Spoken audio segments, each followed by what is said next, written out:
All right, guys, you are live on YouTube, so you're good to get started. Okay, thank you.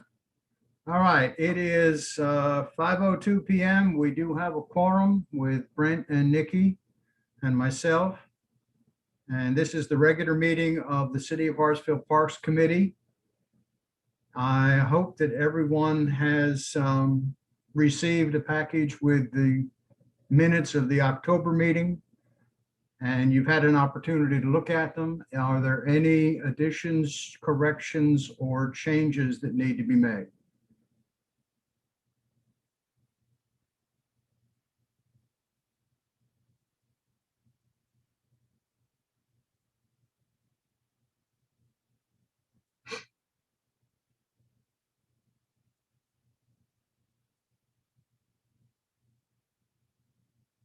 Hearing none, the minutes stand approved as published, and I thank you all.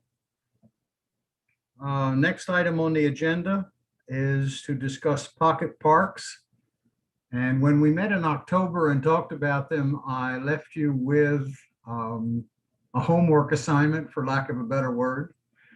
Have any of you had an opportunity to kind of wander around and see what might be available and what we might want to do with going forward with maybe creating a public pocket park, excuse me. Brent?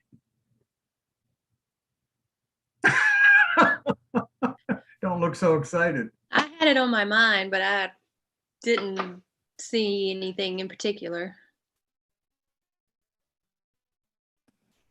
Didn't Bobby McGee have some ideas? Okay. Well, that's a lot. I'm sorry, Nikki? I said, didn't Bobby McGee have some ideas? All right, I'm having trouble hearing you. Yeah. I said, did Bobby McGee have some ideas? I have not talked with Bobby anymore since the meeting, and he was not able to be with us tonight due to a schedule conflict. But we can kind of table this thing and push it forward a little bit and maybe talk about it again. So with that, Russ, I'm going to kick it to you and see what we can talk about on the 5K and 10K turkey trot routes. And I shouldn't call it turkey trot route. I know it's not our turkey trot, so you're muted. So when I discussed with DOT, they had some concerns with the route, because if we're going to say it's a regular route, then the runners would be using this all the time, because that would be the purpose of having this route. And honestly, it's a fairly unsafe route unless it's done as an event, because in an event we have all the police at all the crossings. They have it on College, Home, and where it crosses over Fifth twice. So thinking back to what the DOT said, I believe that we might need to table this or discuss it further. We have a meeting with the YMCA next Thursday, and we can discuss it there. But it gets difficult to say, yeah, this is our 5K, 10K route, and then either only use it for special events, because the route should be something that anybody can get on and run at any time they want. And I see, welcome any feedback from the committee and on where to move from here. You're muted, Ken. That when we talked about it in October, one of the things that was mentioned was the DOT didn't like us crossing Fifth Street, which is a very, very busy street, obviously, especially where we cross. And there was some talk about maybe redoing the route to avoid having to cross Fifth Street. But truly, from what I know of Hartsville and the amount of time that I spent around Sunoco and even walking now, I think it's going to be very, very hard for us to put together a route on that side, on the east side of Fifth Street, that'll encompass 5K and 10K comfortably. Russ, what do you think about that? The only way to do it safely would be doing a start, maybe a start and turnaround type 5K route or 10K route, because you do have you could run down the sidewalks on Home Avenue till you get to the roundabout, and then start using the bicycle paths, and you can always break off and go to different areas. So I mean, we could make one where it's an out and back or something to that effect. Mhm. So we could look at doing a little bit, totally on our current paths and sidewalks. Okay, but you said you are meeting with the Y to talk about it? Yes, we me and Nikki's haven't got our schedules together yet to talk about it, but we're meeting with them next week to talk about various other items, and we'll bring this up and see if we can't get together and figure something out. Okay, rather than wait until our April meeting, which will be the next time we get together, can you share with the committee anything that comes out of that meeting? I can, with regards to the with the 5K and 10K routes and things of that nature. I can. Yes. Okay, that'd be good. All right, does anybody else have any comments about the 5K, 10K, walking, running, biking, whatever? And I see Antonio has joined us. Welcome, Antonio. There, you're muted. Hello. There he is. Yes. Okay, any comment, Antonio, I know you came in late on that discussion, but any comment on that, on the 5K, 10K situations? Not. No. Not that I can think of. Thank you. All right, Russ, next thing on the agenda is the street crossings. And I know we talked about Woodland Road and Dunlap at Carolina. We talked about I put the encroachment permits in for the crossings, and I just haven't heard back from DOT. I got hey, it's no problem as long as you do it. And then I said, well, I need permission to do it, and I just still haven't got the information back from our DOT coordinator. I don't think it's going to be an issue with it because we're going to maintain them ourselves. So I'm just waiting for permission from DOT to carry on. And when you said what kind of permits you put in? Encroachment permits. It's got an encroachment permit. It's something you send through DOT so you can put up new crosswalk signs or whatever. Okay. Now, would this just be crosswalk marking, or would there be signs put up warning the drivers of pedestrian traffic? We would put the signs up also. We put we did a similar project at college in 4th, and we put up the crosswalk signs and things like that. Okay. So that is proceeding forward. We're just waiting for whatever. Permission. Just waiting for permission. So then tell me to go forth. All right. Yeah. Any other comments from anybody? All right. Just that. Oh, sorry. In terms of improvements at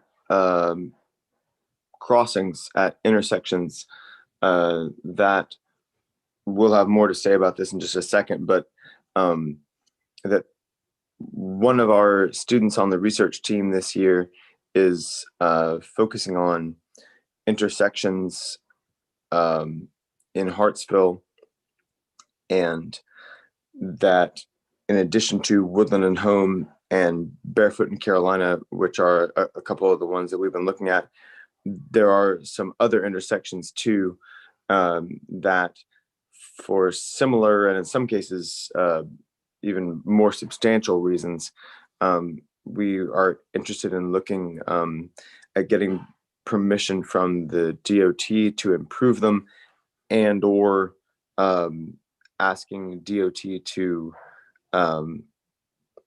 upgrade these intersections themselves, depending on whatever would be the more logical thing to do. And that's one of the things I wanted to ask Russell and the rest of y'all about. But so there's more, there are more intersections than just those two that we've been looking into, but that's all. Okay, well, I think those two intersections, I think were the most concern. Primarily because Woodland being almost a blind one, with all the foliage around it. And then Dunlap being a very, very busy intersection with people cutting back and forth between the bypass and Carolina Avenue. But if there are others, let Russell know, and he should include them in the conversation as well. Yep. Russ, you have a problem with that? Link them all together, just keeping a little list of all the stuff we're doing. Okay. Antonio, I'm going to throw it to you. We're next on the agenda is Bike to the Future, and I know you've got several things you want to talk to us about. Yeah. So in terms of, I guess, to go first with the intersections, so Woodland and Home, Barefoot and Carolina, those have their reasons why we would like to improve those. Very similarly, we are also interested in Power and 14th. So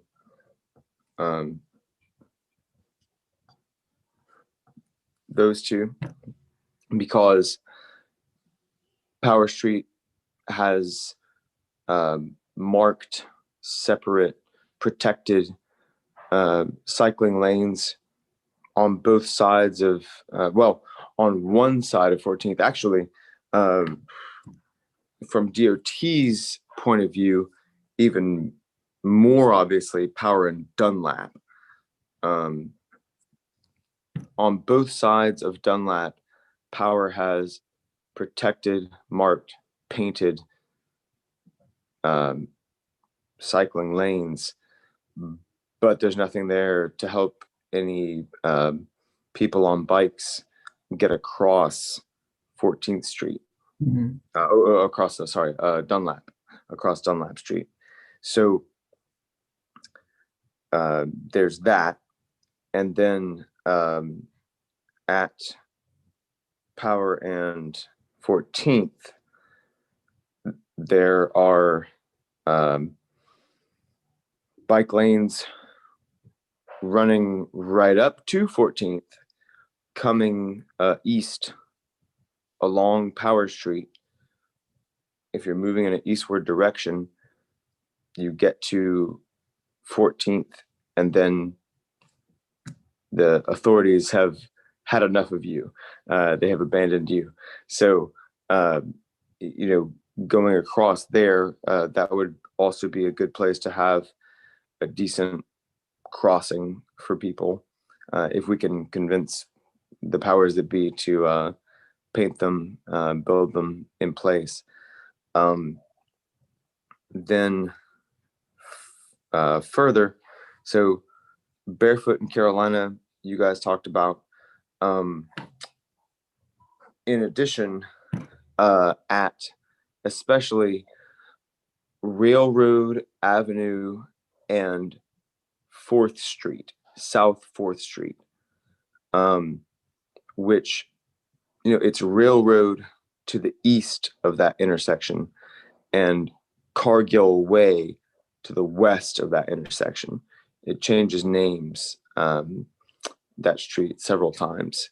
So, but where Railroad and South 4th Street intersect, it's a high pedestrian traffic area.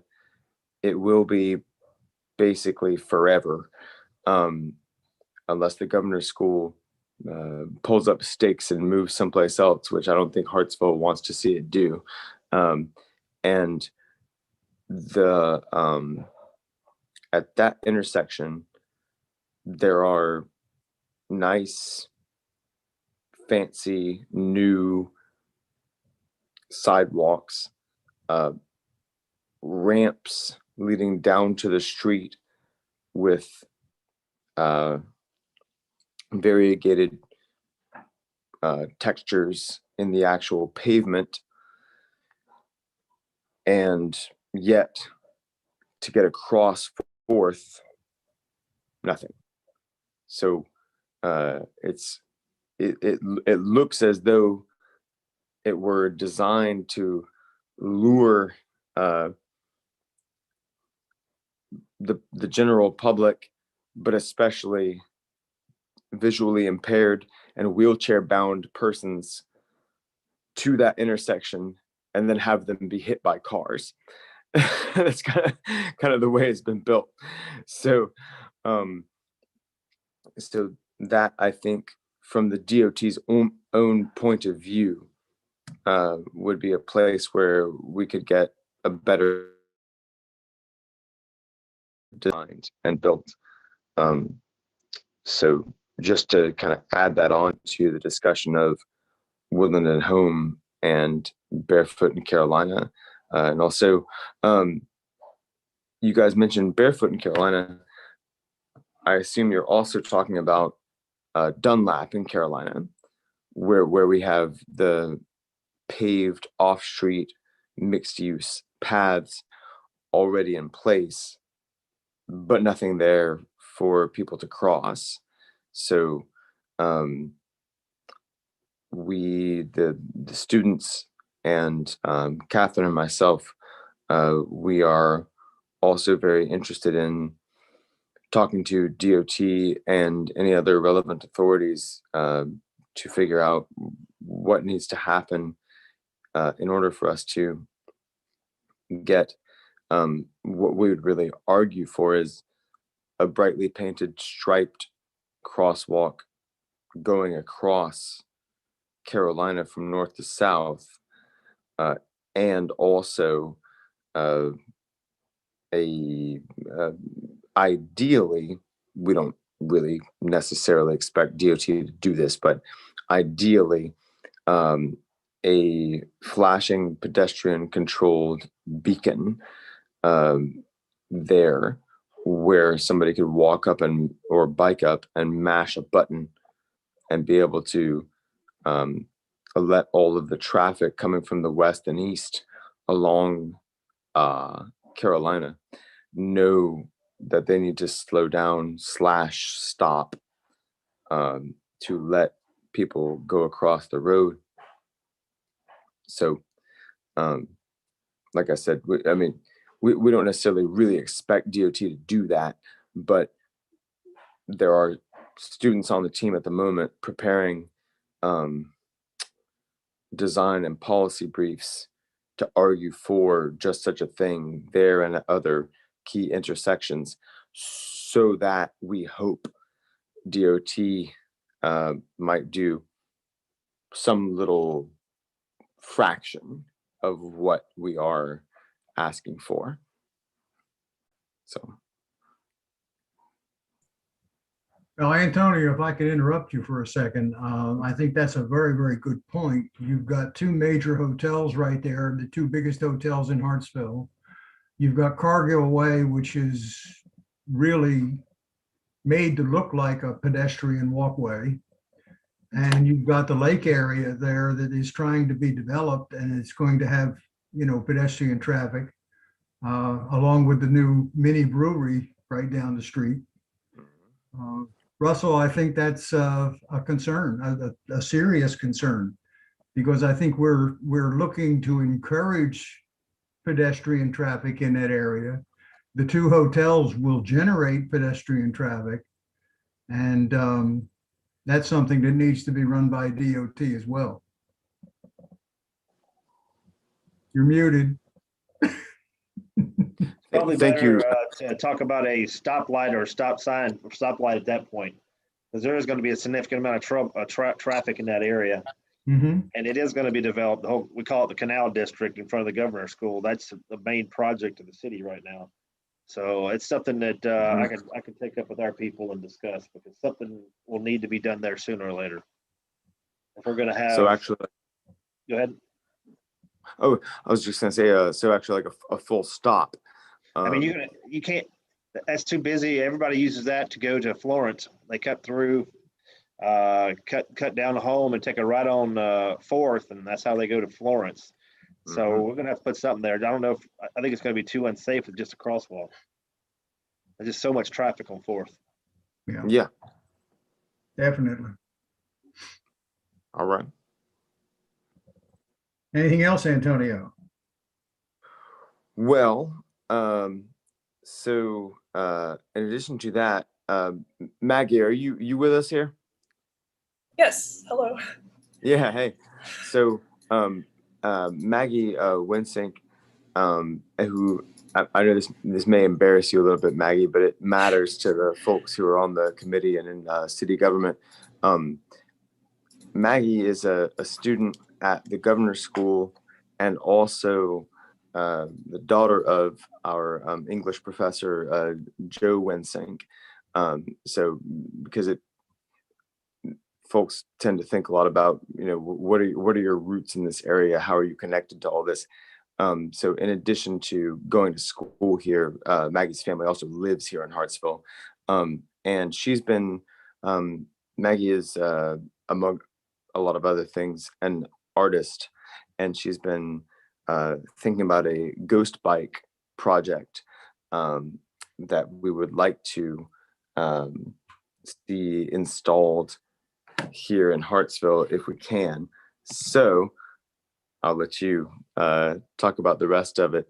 And who is the actual Zoom host of this meeting? This meeting? Yes. That would be us on the city's Zoom page. I'm Lauren Baker, the Public Information Hey, Officer. hey. Hey. So if because I think Maggie's got something she'd like to share with everybody, if she's able to share her screen and show everyone. Give Is me that- just a second. I had to do this from my phone today, so Yeah. I would think that I would be able to allow that, but give me just a second. Mhm.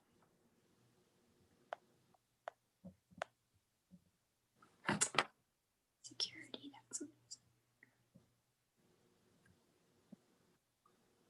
Okay, you should be able to do that. Okay. Okay, Take it thanks so away, much. Maggie. Okay, I'll go ahead and share my screen then. Yeah, so basically, does everyone here, have you heard of ghost bikes before, or is this like a new concept? Yes, I've seen them before. Yes. Oh, Yes, cool. I've Have you seen seen them? Right. I don't think we have any in the city. I haven't seen any in the city, Yeah. but I feel like this would be a great addition. So basically, for those of you who don't know, ghost bikes are like a little memorial for bikers who have been hit by oncoming traffic. And it was started in 2003 in Missouri after someone witnessed a bike accident actually. And they put up this little white bike. They spray painted an old bike white and chained it to the area. And it's like a little memorial. So it's not only for like remembrance and memorializing this person in their life, but it's also kind of a symbol of advocacy, I guess, for bikers and pedestrians, and it kind of spreads awareness as well in the city to everyone who passes by this memorial, because it's intriguing. Like you see this bike and you wonder, like it's painted white, has flowers and everything, and you want to know more about it. So people want to investigate and learn more about the situation and hopefully want to prevent it in the future. So basically, they're pretty simple to install. The cost is usually only, maybe $25 to $50 per memorial. Just an old bike, someone can donate one they're not using anymore. And then you just have, paint. Takes a little bit, spray painting a couple layers and everything, and just kind of sealing it against the weather. And then sometimes there's also like a metal plaque that goes with it, or just a laminated printout or a photograph. And it's always good to get the permission of the family as well. And maybe interview them and talk about the whole situation beforehand. And maintenance, there is sometimes like the need to touch it up and everything. So maybe volunteer groups could go out and do that periodically, but it's not really a huge undertaking. So basically, like, why Hartsville and why ghost bikes? So we have two major accidents that happened that I've researched. And so there's Patrick Sawyer and Andy Kilpatrick. And Andy Kilpatrick was a 52-year-old man who was killed in a hit and run in 2016. And then Patrick Sawyer is actually the reason we have, like the Patrick Sawyer bike path. It's a memorial that was organized by his parents. So I feel like it would just be a really good way to, honor their memory of these, people who lived in our city, like members of our community, and also, prevent future accidents and raise awareness. So potential places I was thinking about. So Kalmia Gardens, it already has a memorial plaque to Patrick Sawyer, actually. It's pretty small. It's next to the bike path that runs through the front of the park. And I actually live right on West Carolina, so I've used that bike path and I've seen the plaque. And so I feel like it would be good to maybe place his somewhere either right next to the plaque or somewhere else along that path. And then for Andy Kilpatrick, I was thinking either somewhere else along the bike path or maybe somewhere more, major, like a main road, or like somewhere more in like the central area of the city, so more people would see it, and maybe more drivers as well as bikers. It'd be like a reminder to share the road with cyclists as well.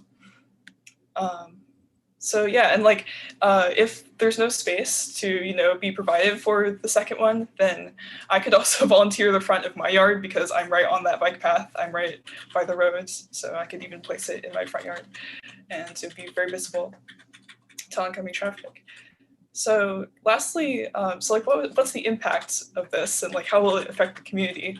So I've researched a little bit about other cities that have implemented ghost bikes and how it's impacted their community. For example, in Boston, Christopher Weigel was a student who was hit at Boston University, who was hit and killed, and they armed him with one of these ghost bikes at a really busy area called Commonwealth Ave.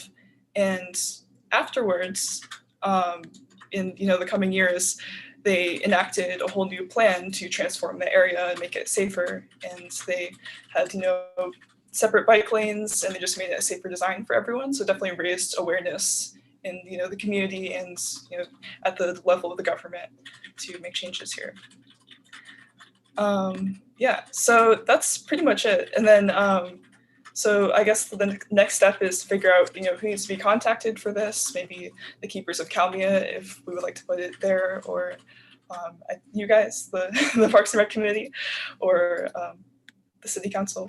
And I feel like it would just be a really nice addition to the city. That's all.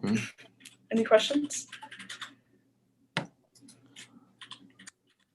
No questions, Maggie, but what I would ask, either you or Antonio, can you get the information that you've just shared with us to us on paper?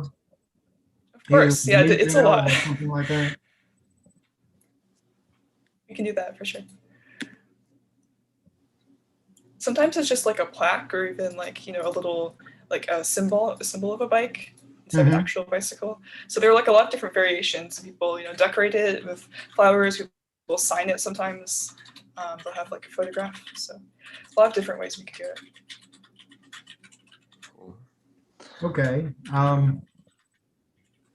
Antonio, if you could give Maggie my email address and have her send it to me, or you send it to me, and then I'll share it out to the rest of the committee. But I think it is something Very that we good. probably can discuss further and see what we want to do. I think it's a good idea. I really do. Thank you. Because it's a way for us to memorialize a couple of people that had an unfortunate experience. Yeah, and I think it's definitely solemn, but I think it's also, it's a piece of public art, and it's, also I think aesthetically pleasing and a good addition to, park areas or recreational areas in the city. It's definitely an awareness Right. getter. No question about that. Yeah. Thank you. Thank you very much. Antonio, anything else? I don't think that we have anything else major, because the Ghost Bike project and the idea of improving intersections in order to kind of optimize the functionality of our bike ped network as it currently exists are the main things as far as related to Hartsville that we were looking at. So that should be it pretty much for us. Okay, very good. Thank you. And Maggie, thank you again for your presentation. It was very interesting. Thank you for having me. Anybody, Nikki or Brent, do either of you have any comments to make about that particular subject or anything that Antonio talked about? No, I'm in agreement about the whole Cargill Way area. I think that definitely needs the attention, probably pretty soon. But I know that it's just a growing area right now, and the city's doing a lot of work, so I'm sure that will happen. I love the ghost bike idea. I really do. Had not seen those before, so that's interesting. Thank you, Nikki. Brent, anything from you? No, I agree. I like the ghost bike idea. Okay. And I Super. frequently walk over there by Cargill Way and Railroad Avenue. So I agree there needs to be something done. All right. Russ, I think it's your turn.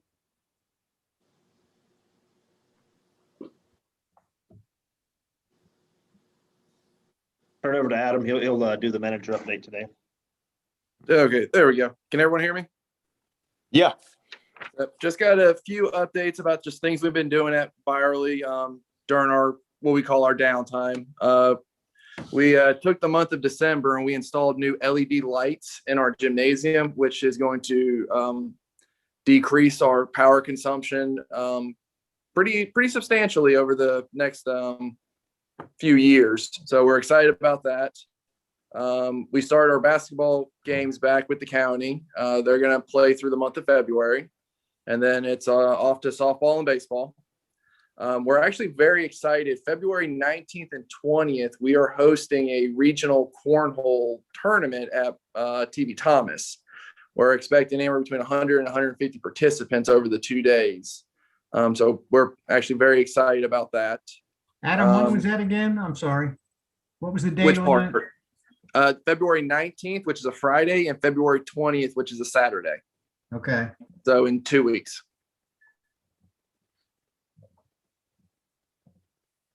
Okay. Yeah. We've finalized our 2021 baseball and softball tournament schedule. We're currently scheduled for 35 possible tournaments for this year. So we're up 7 from last year on the possibility of hosting. And then we're also going to host a charity fundraiser for Dylan Adams, who passed away a few months ago from cancer. So we're going to be doing that Memorial Day weekend, and we're expecting anywhere between 65 and 70 teams. So we'll be very busy for that. And then the construction of the outdoor bathroom at the basketball court is already started. We've got the plumbing laid and the concrete poured, but don't quite have a set date for completion just because weather is right now killing us on construction. It's going to be done by 1 May. Okay, so 1 May. And that's all I've got. Anyone got any questions for me? No, I don't. Nikki or Brent or Antonio, anything for Adam? Any questions? Is there ever in the plans in the future to put a covered picnic shelter area out at Byerly near the playground? We can look into that. As of right this second, we don't have any plans, but we can look into it and start pricing things out and just see if it's something that is feasible for the foreseeable future. I know just talking to other moms, it's really hot out there in the summer and we tend not to go, but like the one at Lawton Park or even at Pride Park, they all have the covered area, which makes it more appealing to the parents to take their kids out there. They can sit in the shade. Okay. I can definitely look into that. Thanks. Nikki, anything from you? Okay. Antonio?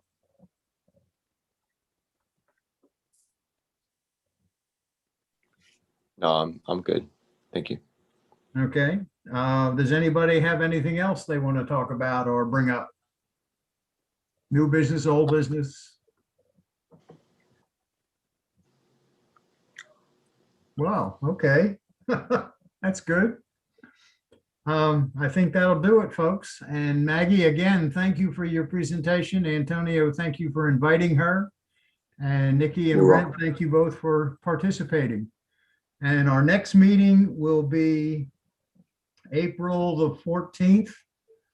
Hopefully we'll be able to get together and look each other face to face instead of with this silly little computer machine here. And we'll see you then. I'm not a big Zoom fan, as you can probably figure out. And Antonio, if you get me the information on the ghost bikes, I'll get it out to everybody else. And maybe Yeah. we can add that back to the agenda in April and talk about it a little bit more. I feel your pain, sir. I'm a young-ish man, but I'm an old soul. I do not like technology, computer technology particularly, all that much myself. So I know what you mean. All right, with that, folks, I will close the meeting. We are adjourned. Thank you all. Right.